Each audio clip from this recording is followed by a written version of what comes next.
ओम गणपते नमः। ओम नमः शिवाय। जय गुरु जी। शिवरात्रि व्रत का विधान। एक बार पार्वती जी ने भगवान शंकर से पूछा, हे स्वामी, आप किस व्रत के द्वारा भोग और मोक्ष प्रदान करते हो? भगवान शिव जी ने बताया, मुझे प्रसन्न करने के लिए अनेकों व्रत उपवास हैं, परंतु वेद वक्ता महर्षियों ने 10 उपवास श्रेष्ठ बताए हैं। प्रत्येक माह की अष्टमी को व्रत रखकर रात्रि में व्रत खोलना चाहिए। कलाष्टमी का उपवास रात्रि के समय नहीं खोलना चाहिए। प्रत्येक मास की कृष्ण पक्ष की एकादशी का व्रत नहीं रखना चाहिए। दिन को शिव जी का पूजन करके रात्रि में भोजन करें। शुक्ल पक्ष की त्रयोदशी को रात में भी भोजन नहीं करना चाहिए। शुक्ल पक्ष की त्रयोदशी के व्रत में रात को भोजन करें, परंतु कृष्ण पक्ष की त्रयोदशी के व्रत में रात भर निराहार रहना चाहिए। यह सभी उपाय अपनी सामर्थ्य के अनुसार शिव भक्तों को करने चाहिए। इन सभी व्रतों में शिवरात्रि का व्रत सबसे श्रेष्ठ है, उसका फल भी अधिक है। शिवरात्रि के व्रत के नियम इस प्रकार हैं। प्रातःकाल उठकर यथा योग्य नित्य कर्मों से निर्वृत्त होकर शिव मंदिर में जाना चाहिए। वहां पर भगवान शंकर को प्रणाम करके विधि पूर्वक उनका पूजन करें। इसके बाद उनसे प्रार्थना करें, हे नीलकंठ, मेरी इच्छा है कि आज शिवरात्रि के व्रत उपवास को धारण करूं, अतः आपकी कृपा से मेरी इच्छा पूर्ण हो, उसमें कोई विघ्न ना पड़े, काम क्रोध आदि शत्रु मेरा कुछ ना बिगाड़ सके, मेरी सब तरह से आप रक्षा करें। इतना कहकर शिव जी के सामने संकल्प लें और प्रतिज्ञा करें। रात्रि में पूजन की सभी सामग्री लेकर शिव मंदिर में जाएं। शिवलिंग शास्त्र सिद्ध होना चाहिए, उनकी प्राण प्रतिष्ठा शास्त्रों के द्वारा हो चुकी हो, ऐसे ही शिवलिंग का पूजन करना चाहिए। वहां सामग्री रखकर स्नान करके शुद्ध वस्त्र धारण कर पवित्र आसन पर आरूढ़ हो जाएं। फिर शिव पूजन का कार्य करें। शिव जी के भक्त को रात्रि के चारों पहरों में पार्थिव लिंग की रचना करके 4 बार वेद विधि से पूजा करनी चाहिए। 108 बार शिव मंत्रों को बोलकर ज्योतिर्लिंग पर जल धारा चढ़ाएं। 108 बार की अभिमंत्रित जलधारा से ही लिंग पर चढ़ी वस्तुओं को उठाएं। इसके पश्चात गुरु मंत्र से या शिव मंत्र से लिंग पर काले तिल अर्पित करें।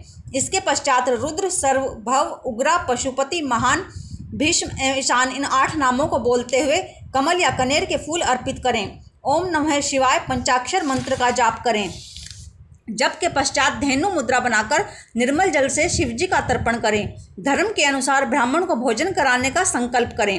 पूजन के फलों को शिव जी को अर्पित करें। इसके पश्चात विधि पूर्वक विसर्जन करें। प्रथम पहर में किए गए शिव पूजन के अनुसार ही द्वितीय पहर में भी शिव जी का पूजन करना चाहिए। इसमें 216 शिव मंत्रों से जलधारा चढ़ाएं। प्रत्येक मंत्र को 2 बार बोलें। बेलपत्र आदि चढ़ाएं। खीर का नैवेद्य चढ़ाएं। तीसरे पहर में प्रथम पहर की तरह करें। इसमें केवल जौ की जगह गेहूं रखें और पुष्पों में आग को पुष्प रखें। अनेक प्रकार के धूप दीप नैवेद्य अर्पित कर कपूर से आरती करें। यथाशक्ति ब्राह्मणों को भोजन कराने का संकल्प लें। चौथे पहर में शिव जी का आह्वान करके उड़द, कंगनी, मूंग, सातु धातु या शंख, पुष्प एवं विल पत्र आदि से विधि पूर्वक पूजन करें। पके हुए फल और नैवेद्य अर्पित करें। दोगुना जप करें और यथाशक्ति ब्राह्मणों को भोजन कराने का संकल्प लेकर सूर्योदय तक उत्सव मनाते रहें। इसके बाद सूर्योदय होने पर स्नान आदि करके शिव पूजन करें। रात्रि के समय जितने ब्राह्मणों को भोजन कराने का संकल्प लिया था उन्हें भोजन कराएं। इसके बाद भगवान शिव को प्रणाम कर हाथों में फूल लेकर प्रार्थना करें, हे दयानिधे, मुझे अपनी भक्ति का वरदान प्रदान करें। मैंने ज्ञान या ज्ञानवश जो भी आपका पूजन किया है उसे स्वीकार करें। इस भांति व्रत करने से शिव जी का सानिध्य प्राप्त होता है। इस व्रत को पार्वती जी के अतिरिक्त विष्णु जी ने भी सुना था। विष्णु जी ने इस व्रत को लोकहित के लिए किया था। उद्यापन विधि। शिवरात्रि के व्रत को 14 तक उद्यापन की विधि से करते रहना चाहिए। 13 के दिन केवल एक समय भोजन करके 14 के दिन निराहार रहकर व्रत करें। रात्रि के समय शिव मंदिर में जाकर शिव जी के समीप गौरी तिलक नामक मंडल की रचना करनी चाहिए। इसके बीच में लिंग, भद्र आदि की रचना करें। फिर प्रजापति आदि कुंभों को वस्त्र, फल व दक्षिणा इत्यादि के द्वारा स्थापित करके चांदी या सोने का कलश मंडल के मध्य में रखें। फिर अपनी सामर्थ्य के अनुसार शिवजी और पार्वती जी की मूर्ति बनाकर स्थापित करें।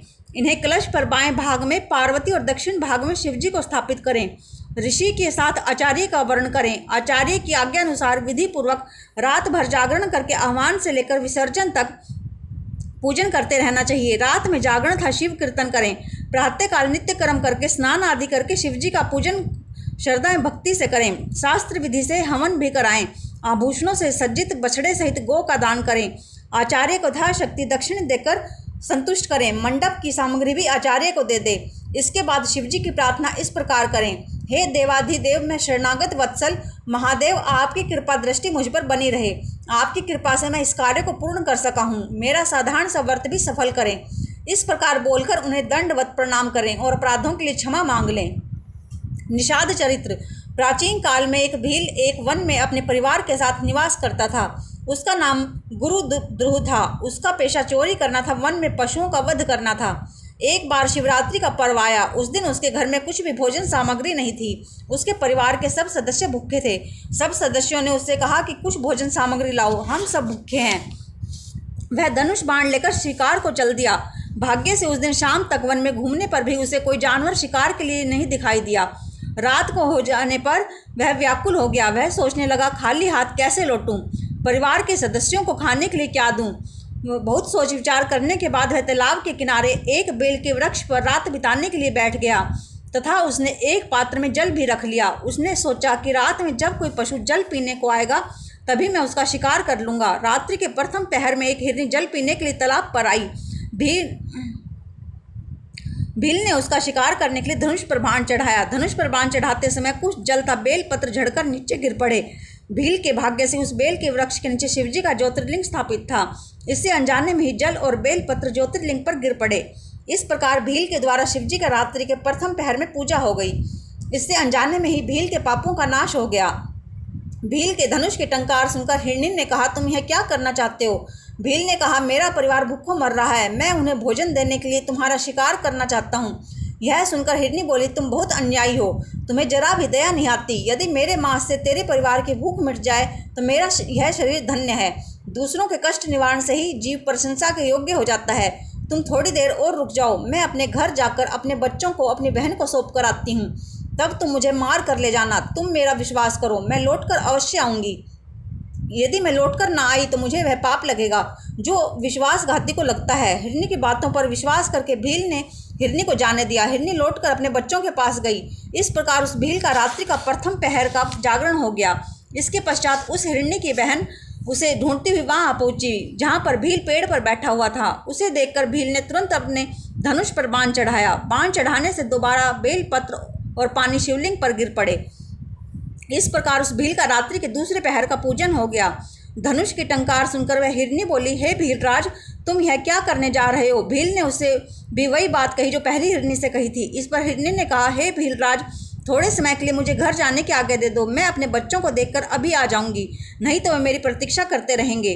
भील ने उसे भी जाने की स्वीकृति दे दी। इस प्रकार जागते जागते भील का रात्रि का दूसरा पहर जागरण के रूप में व्यतीत हो गया। रात्रि के तीसरे पहर में एक मोटा ताजा हिरण जल पीने उसी तालाब पर आया। वही पेड़ पर भील बैठा था। भील ने उस हिरण का शिकार करने के लिए अपने धनुष पर बाण को चढ़ाने लगा। इस बार भी शिवलिंग पर जल व बेलपत्र गिर पड़े। इससे भील की तीसरे पहर की शिव पूजा अनजाने में हो गई। हिरण ने उसके चढ़े हुए बाण को देखकर पूछा, यह आप क्या करने जा रहे हो? भील ने उसे भी वही उत्तर दिया जो उसने पहले हिरनी को दिया था। इस पर हिरण ने बड़ी अनुनय विनय करके कहा, हे भीलराज, मैं अपने बच्चों तथा पत्नियों को समझा बुझाकर अभी आता हूँ। मैं शपथ पूर्वक कहता हूँ कि लौटकर तुम्हारे पास अवश्य आऊँगा। भील ने उसे भी जाने दिया। इस प्रकार जागरण करते हुए भील का रात्रि का तीसरा पहर भी व्यतीत हो गया। जब दोनों हिरनी और हिरण घर पहुँचे तो सबने आपस में अपना अपना समाचार सुनाया। तीनों ही भील के पास शपथ खाकर आए थे, अतः तीनों ही अपने बच्चों को समझा बुझाकर भील के पास चल दिए, परंतु उनके साथ उनके बच्चे भी चल दिए। इस तरह हिरण का पूरा परिवार भील के पास पहुंच गया। भील ने उन सबको आया देखकर अपने धनुष पर झट से बाण चढ़ाया। इससे कुछ जल और बेल पर झड़कर पुनः नीचे शिवलिंग पर गिर गए। इससे भील के नीचे मन में ज्ञान पैदा हुआ। यह रात्रि के चौथे पहर का पूजन था। मृग परिवार ने भील से कहा, हम अपनी प्रतिज्ञा के अनुसार आपके पास आ गए हैं। आप हमारा वध कर सकते हैं जिससे हमारा शरीर सफल हो जाए। इस पर शिवजी की प्रेरणा से भील सोचने लगा, मुझसे तो अच्छे अज्ञानी पशु हैं जो परोपकार परायण होकर अपने शरीर मुझे भेंट कर रहे हैं। एक मैं हूँ जो मानव शरीर पाकर भी हत्यारा बना हुआ हूँ। इस प्रकार सोचकर वह भील बोला, हे मृग्यो, आप लोग धन्य हैं, मैं आपका वध नहीं कर सकता। तुम निर्भय होकर घर लौट जाओ। तभी वहाँ भगवान शंकर प्रकट हो गए। भील शिवजी के चरणों में गिरकर उनकी भक्ति का आशीर्वाद मांगने लगा। शिवजी ने उसे श्रृंगवेरपुर की श्रेष्ठ राजधानी में भेजकर भगवान श्री राम के साथ मित्रता होने का आशीर्वाद दिया। बाद में वह निषाद श्री राम जी की कृपा से मोक्ष को प्राप्त हुआ। इस प्रकार यह शिवरात्रि की महिमा का फल था। यह व्रत महान फलदायक है। ऋषि कहने लगे, हे सूत जी, आप कृपया हमें मुक्ति का स्वरूप समझाइए। सूत जी बोले, हे ऋषियों, शिवरात्रि का व्रत करने से सभी तरह के पापों का निवारण हो जाता है। इससे उत्तम, सुखदायक, शरीर, सालोक्य, सायुज्य, चारों प्रकार की मुक्ति मिल जाती है। धर्म, अर्थ, काम आदि तो ब्रह्मा, विष्णु आदि देवता दे सकते हैं, परंतु मुक्ति प्रदान करने का काम तो भगवान शंकर का ही है। भगवान शंकर ही परमात्मा स्वरूप हैं। वे पार ब्रह्म हैं। वे विज्ञान में अवयव, सर्वद्रष्टा और ज्ञान लभ्य है। कैवल्य नाम की एक और मुक्ति है जो बड़ी कठिनाई से प्राप्त होती है। भगवान शंकर के दो रूप हैं, एक सकल और दूसरा निष्कल। इसे ब्रह्मादि देव भी नहीं जानते हैं। भगवान शंकर अविनाशी हैं। उनका स्वरूप मन और वाणी से परे की वस्तु है। भगवान शिव ही पूर्ण परमात्मा हैं। मुक्ति के लिए ज्ञान मार्ग द्वारा शिव जी का भजन श्रेष्ठ कहा गया है। इसके द्वारा ही शिव जी भक्त के अधीन हो जाते हैं। वह प्रेम का अंकुश, प्रेम लक्षण भक्ति कहा जाता है। यह भक्ति गुण सहित अनेकों प्रकार की होती है। इसका वर्णन करना बहुत कठिन है। उमा संहिता, नवम खंड। श्री कृष्ण उपमन्यु संवाद। ऋषि बोले, हे सूत जी, आप बड़े भाग्यशाली और शिव जी के अनन्य भक्त हैं। आपको हमारा नमस्कार है। अब कृपया आप हमें उमा संहिता को सुनाएं, जिसमें माता पार्वती जी के साथ भगवान शिव जी की सुंदर अद्भुत लीलाएं हैं। सूत जी बोले, हे ऋषियों, अब आप मोक्ष एवं भोग प्रदान करने वाले शिव जी के चरित्रों को सुनिए, जिन्हें पूर्व काल में सनत कुमार जी ने श्री व्यास जी को सुनाया था। सनत कुमार जी बोले, हे व्यास जी, भगवान श्री कृष्ण पुत्र प्राप्ति हेतु कैलाश पर तपस्या करने के लिए गए। वहां पर उन्होंने उपमन्यु को कब तप करते देखा। श्री कृष्ण ने उपमन्यु को प्रणाम करके कहा, आप तो शिव जी के भक्त हैं। मैं भी पुत्र प्राप्ति हेतु शंकर भगवान की आराधना करने आया हूँ, इसलिए आप मुझे शिव जी की महिमा बताइए, जिससे भक्तिमय होकर मैं भी तपस्या कर सकूं। यह सुनकर उपमन्यु बोले, हे श्री कृष्ण जी, एक बार मैंने तप करते करते भगवान शंकर जी के दर्शन किए तो देखा कि ब्रह्मा आदि देवता उनकी सेवा लीन थे। मैंने शिव जी के पास अनेक गुह एवं परम दिव्य अस्त्र शस्त्रों को देखा। शिव जी का त्रिशूल तो इतना तेजस्वी है कि वह समुद्र को भी सुखाने की क्षमता रखता है। उस त्रिशूल के द्वारा ही भगवान शिव जी ने लवणासुर का वध किया था। मैंने त्रिशूल के अतिरिक्त उनके पास फरसा भी देखा था। उनकी तीनों शाखाएं बहों के समान थी। ये सूर्य था, पाशधारी यम के समान थी। उस पर सर्प लिपटे हुए थे। वह प्रलय की अग्नि के समान तेज धार वाला था। इस फरसे को भगवान शिव ने परशुराम को भेंट किया था। इस फरसे से उन्होंने 21 बार पृथ्वी को क्षत्रियों से रहित कर दिया था। वहीं पर मैंने सुदर्शन चक्र के भी दर्शन किए थे। उसके 1000 मुख थे, 2 नेत्र व 1 पैर था। वह करोड़ों सूर्यों के समान प्रकाशवान था। वहीं पर मैंने वज्र के भी दर्शन किए थे, जो तेज धार वाला चमक रहा था। मैंने वहाँ पिनाक नामक तरकश युक्त धनुष के दर्शन किए थे। तदंतर शक्ति, तलवार, तेजस्वी पाश, अंकुश, गदा और लोकपालों के अनेक शस्त्र भी मैंने देखे। वहीं पर हंस युक्त विमान में ब्रह्मा जी को बैठे देखा। वे शिव जी के दाहिनी ओर बैठे थे। गरुड़ पर सवार विष्णु भगवान आयुधों सहित बाईं ओर बैठे थे। स्वयंभू आदि, मनु, भृगु आदि ऋषि था, इंद्र आदि देवता भी वहाँ उपस्थित थे। भगवान शिव के सामने त्रिशूल लिए बैठा था। नंदी त्रिशूल लिए बैठा था। भूतगण, मात्र का आदि सभी सेवा में उपस्थित थे। सब मिलकर अनेक प्रकार की स्तुतियां कर रहे थे। मैं भी हाथ जोड़कर भगवान शिव की स्तुति की। भगवान शिव जी प्रसन्न होकर मुझसे बोले, हे विप्र, मैं तुमसे बहुत खुश हूँ। तुम इच्छा अनुसार वर मांग सकते हो। मैं बोला, मुझे भूत, भविष्य और वर्तमान तीनों कालों का ज्ञान तथा अपनी भक्ति का वर प्रदान करें। मुझे परिवार सहित दूध और भात भोजन मिलता रहे। शिव जी ने तथास्तु कहकर मुझे क्षीर सागर के पास रहने का वरदान दिया और बोले कि तुम वैवस्वत कल्प को देखोगे। हे मुनि, मैं हमेशा तुम्हारे पास रहूँगा। जब कभी तुम मुझे याद करोगे तो मैं तुम्हें दर्शन अवश्य दूंगा। इस प्रकार कहकर भगवान शिव अंतर्ध्यान हो गए। हे श्री कृष्ण, शंकर भगवान की कृपा से मुझे तीनों कालों का ज्ञान प्राप्त है। भगवान शिव दृष्टा, प्रधान पुरुष और सर्वेश्वर हैं। उनकी कृपा से सब संभव है। आप पुत्र की प्राप्ति के लिए शिव जी की आराधना कीजिए। शिव भक्तों का आख्यान। श्री कृष्ण बोले, हे उपमन्यु जी, शिव जी की अर्चना से जो शिव भक्त हैं उन्हें जो सिद्धि प्राप्त हुई है उनका वर्णन कीजिए। उपमन्यु बोले, हे श्री कृष्ण, हिरण्यकश्यप ने शिव जी की अर्चना वंदना की तो उसे उन्होंने 10 लाख वर्षों तक इंद्र का निष्कंटक राज्य प्रदान किया था। उसने इतने वर्षों तक इंद्र को अपना दास बनाए रखा था। सतमुख नामक दानव ने शिव जी की आराधना करके 1000 पुत्र प्राप्त किए थे। शिव जी की असीम कृपा से ही ऋषि याज्ञवल्क्य वेदों के ज्ञाता हुए। व्यास जी ने भी शिव जी की कृपा से वेद और पुराणों का ज्ञान प्राप्त किया था। प्राचीन काल की बात है कि शिव जी को क्रोध आने व पृथ्वी का जल सूख गया था। तब देवताओं की प्रार्थना पर अपने कपाल से उन्होंने जल को निकाला था। राजा चित्रसेन भी शिवजी की कृपा से शत्रुओं पर विजय पाने में सफल हुए और निर्भय बनकर शिवजी की भक्ति में लीन हो गए थे। राजा चित्रसेन को देखकर गोपी का बालक श्रीकट भी शिवजी का भक्त बन गया। शिवजी के सोमवार के व्रत के प्रभाव से सिमतिनी पत्नी के द्वारा अपने पति चित्रांगद के यमुना में डूबने पर भी मृत्यु से रक्षा हुई। वे नागलोक में जाकर वहां से अपार संपत्ति लाए। चंचला वेश्या भी गोकर्ण क्षेत्र में जाकर तर गई। उसने अपने दुराचारी पति बिंदुक को भी सदगति दिलाई। महाकाल नाम के पापी और हिंसक व्याध को शिवजी की पूजा करने से सदगति प्राप्त हुई। ऋषि दुर्वासा जी तो शिव भक्तों में प्रसिद्ध हैं। प्रजापति ब्रह्मा जी शिव भक्ति से ही सृष्टि की रचना करने में सफल हुए। मार्कंडेय मुनि शिवजी की रचना करने पर ही अजर अमरथा शक्ति संपन्न हुए। सांडिल्य ऋषि संसार में शिव भक्ति के कारण ही प्रसिद्धियां पूजनीय हुए हैं।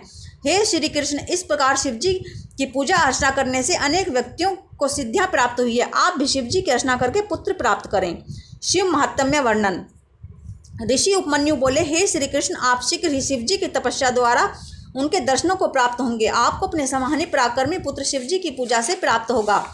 मैं आपको एक मंत्र बताता हूँ, उसके जपने से निश्चय ही आपको शिवजी के दर्शन प्राप्त होंगे। यह मंत्र सभी मनोरथों को पूर्ण करने वाला है। यह मोक्ष तथा स्वर्ग प्रदान करने वाला पंचाक्षर मंत्र ओम नमः शिवाय कहलाता है। इस उत्तम मंत्र को प्रणम पूर्वक सुनना करना चाहिए। सनत कुमार जी बोले, हे व्यास जी, इस मंत्र की महिमा बताते बताते उपमन्यु को 8 दिन और 2 घड़ी का समय व्यतीत हो गया था। 9वें दिन श्री कृष्ण ने उपमन्यु से इसकी दीक्षा ग्रहण की। श्री कृष्ण ने जटाजूट बांधकर और एक पैर के अंगूठे पर खड़े होकर एकाग्रचित से 15 महीने तक कठोर तप किया। 16वें महीने के लगते ही भगवान शिव पार्वती प्रकट हुए। भगवान श्री कृष्ण ने उन दोनों को प्रणाम कर अनेक प्रकार के स्तोत्रों से स्तुति की। शिवजी के प्रसन्न होने पर श्री कृष्ण जी ने उनसे 8 वरदान मांगे, जो इस प्रकार हैं। मेरी बुद्धि सदैव धर्म में लगी रहे, मैं समस्त संसार में अक्षय यश का भाग्य बनूं, आपके समीप ही मेरा निवास रहे, मैं आपकी दृढ़ भक्ति प्राप्त करूं, मुझे महापराक्रमी 10 पुत्र प्राप्त हों, युद्ध में घमंडी शत्रुओं पर मेरी विजय हो, समस्त योगी पुरुषों का मैं प्यारा बना रहूं, मैं हमेशा आपकी भक्ति में लगा रहूं। श्री कृष्ण के इन वरदानों को मांगने पर परम कृपालु महादेव जी ने तथास्तु कहा। फिर माता पार्वती बोली, हे श्री कृष्ण, मैं भी तुमसे बहुत प्रसन्न हूँ, मेरे से भी तुम इच्छा अनुसार वर मांगो। इस पर श्री कृष्ण ने कहा, हे देवी, मैं सदा ब्राह्मणों की सेवा करता रहूं और माता पिता का भक्त बना रहूं। पार्वती जी ने उन्हें वरदान दे दिए। इसके बाद शिव पार्वती अंतर ध्यान हो गए। इसके बाद श्री कृष्ण उपमन्यु के पास गए और उन्हें प्रणाम करके शिवजी की प्रसन्नता की बात बताई। यह सुनकर उपमन्यु बोले, हे श्री कृष्ण, भगवान शंकर से बढ़कर संसार में वरदान प्रदान करने वाला कोई दूसरा नहीं है, उनकी लीलाएं अपरंपार हैं। इतना सुनकर श्री कृष्ण उपमन्यु को प्रणाम करके द्वारिका को प्रस्थान कर गए। भगवान श्री रामचंद्र जी ने भी शिवजी की आराधना करके समुद्र पर पुल का निर्माण कराकर दिव्य अस्त्र प्राप्त कर रावण के वंश का नामो निशान मिटा दिया था। भगवान परशुराम ने भगवान शंकर की आराधना करके कामधेनु का हरण करने वाले सहस्त्रार्जुन का वध किया था और 21 बार पृथ्वी से क्षत्रियों का नाश किया था। चाक्षुष नाम के मनु पुत्र वशिष्ठ जी के शाप से मरुस्थल में जाकर मृग बने थे। वे भगवान शिवजी का ध्यान करते रहे, फिर वे दंडकारण्य में रहने लगे। बाद में वे शिवजी की कृपा से गणेश जी के गण बने थे। गागर्य मुनि की तपस्या से प्रसन्न होकर भगवान शिवजी ने उन्हें त्रिकाल ज्ञाता 10,000 पुत्र था सरस्वती नदी पार करने की सामर्थ्यता प्रदान की थी। गालब नाम के एक ब्राह्मण ने अपने पिता को, जो एक ब्राह्मण के श्राप से मर गया था, शिवजी की कठिन तपस्या करके पुनः जीवित कर दिया था। इस प्रकार शिव पूजन का बहुत महात्म्य है। शिवजी की माया का वर्णन। व्यास जी ने सनत कुमार जी से कहा, अब आप शिवजी के लीला युक्त चरित्र सुनाई है। सुनकर सनत कुमार जी ने कहा, हे व्यास जी, शिवजी समस्त जगत के परम पिता हैं, समस्त जगत के परमात्मा है। वे 8 देव योनि, 1 मानव योनि, 5 पक्षियों की योनि के रचयिता हैं। ब्रह्मा, विष्णु, इंद्र, देवता, नाग, दानव आदि सब में शिवजी स्थित हैं। यह संसार उनकी माया के वशीभूत है। शिवजी की ही सहायता से कामदेव ने इंद्र, विष्णु, ब्रह्मा आदि को अपने वश में कर लिया था। इंद्र ने अहिल्या पर आसक्त होकर व्याभिचार किया था, यह भी शिवजी की ही माया थी। विष्णु जी काम वासना से पीड़ित होकर स्त्रियों से क्रीड़ा करने लगे थे, यह सब शिवजी की माया थी। काम वासना से पीड़ित होकर चंद्रमा गुरु पत्नी को भगाकर ले गया था, परंतु शिवजी की कृपा पाकर महापातक से बच गया। मित्रा और वरुण उर्वशी पर आसक्त हो गए, इससे उनका वीर्यपात हो गया। मित्रा ने अपने वीर्य को घड़े में डाल दिया। जिससे कुंभज ऋषि का जन्म हुआ। इस प्रकार वरुण ने अपने वीर्य को जल में त्याग दिया था, जिससे वशिष्ठ मुनि की उत्पत्ति हुई। यह सब शिवजी की माया ही है। ब्रह्मा जी अपनी पुत्री पर मोहित हो गए। शारदत्ती को नग्न अवस्था में देखकर गौतम मुनि का वीर्यपात हो गया था, जिससे द्रोणाचार्य का जन्म हुआ था। विश्वामित्र मुनि ने मेनका अप्सरा से संभोग किया। विश्वामित्र ने वशिष्ठ से विरोध किया। फिर शिवजी की कृपा से विश्वामित्र ब्रह्म ऋषि बन गए। रावण सीता पर आसक्त होकर उनका हरण करके अपने महल में ले आया था। इसी कारण से परिवार सहित मारा गया। बृहस्पति अपने भाई की पत्नी के साथ संभोग कर बैठे, जिससे भारद्वाज उत्पन्न हुए। हे व्यास जी, मैं शिवजी की माया कहाँ तक वर्णन करूं? बड़े बड़े ऋषि महर्षि मोहित हो चुके हैं। यह बड़ी दुस्सार है, इसका पार कोई नहीं पा सकता। महान पातकियों का वर्णन। व्यास जी सनत कुमार जी से बोले, हे मुनि श्रेष्ठ, अब आप हमें नरक में जाने वाली प्राणियों के विषय में बताइए। सनत कुमार जी ने कहा, हे व्यास जी, मन, वाणी और शरीर से 12 प्रकार के पाप बताए गए हैं। पराई स्त्री की इच्छा, पराय धन की इच्छा, दूसरों को बुरा चाहना और धर्म में प्रवृत्त रहना, ये 4 पाप मन से होते हैं। रजस्वला स्त्रियों से बातचीत करना, असत्य बोलना, कठोर वाणी में बोलना, चुगली करना, ये 4 प्रकार के पाप वाणी के द्वारा होते हैं। अपभक्षय, भक्षण, हिंसा करना, असत्य कार्य करना, पराई वस्तु छीनना, ये 4 पाप शारीरिक हैं। भगवान शंकर के ज्ञान में परायण, तपस्वी, गुरु, माता पिता के निंदक, नरमगामी होते हैं। देवताओं का धन चुराने वाले, ब्राह्मणों की वस्तुओं को नष्ट कर देने वाले, शिव ग्रंथों को खत्म कर देने वाले या उनको चुराने वाले महान पातकी होते हैं। भगवान शिवशंकर का पूजन देखकर उन्हें आनंद प्राप्त नहीं होता। जो शिवलिंग को नमस्कार नहीं करते तथा उनकी स्तुति नहीं करते, वे घोर नरक में जाते हैं। जो व्यक्ति शिवजी और गुरु के सामने निर्भीकता और स्वच्छंदता से व्यवहार करते हैं, वे भी घोर नरक में जाते हैं। गुरु जी की पूजा के बिना शास्त्रों को सुनने की इच्छा रखने वाले, दीन दुखी का परित्याग करने वाले, गुरु जी एवं उनके परिवार तथा गुरु मित्रों का अपमान करने वाले मनुष्य नरक को भोगते हैं। ब्रह्म हत्यारा, मदिरा पीने वाला, गुरु शैया पर सोने वाला, गुरु पत्नी के साथ संभोग करने वाला महापापी होता है।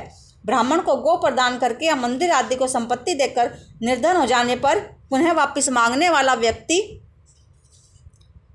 अनिति से धन संग्रह करने वाला ब्रह्म हत्यारे के समान है। जो व्यक्ति वेदों का अध्ययन के बाद भी शिवजी को त्याग दे, उपवास नियम पूजन करके 5 महायज्ञों का त्याग कर दे, तो वह मदिरा पीने वाले व्यक्ति के समान है। वनों में या नगर में आग लगाने वाला, गरीबों का धन हड़पने वाला, स्त्री, हाथी, गाय, संपत्ति, सोना, चांदी, वस्त्र, चंदन, अगर, कपूर, कस्तूरी, आसन आदि बिना संकट के बेचने वाला महापातकी होता है।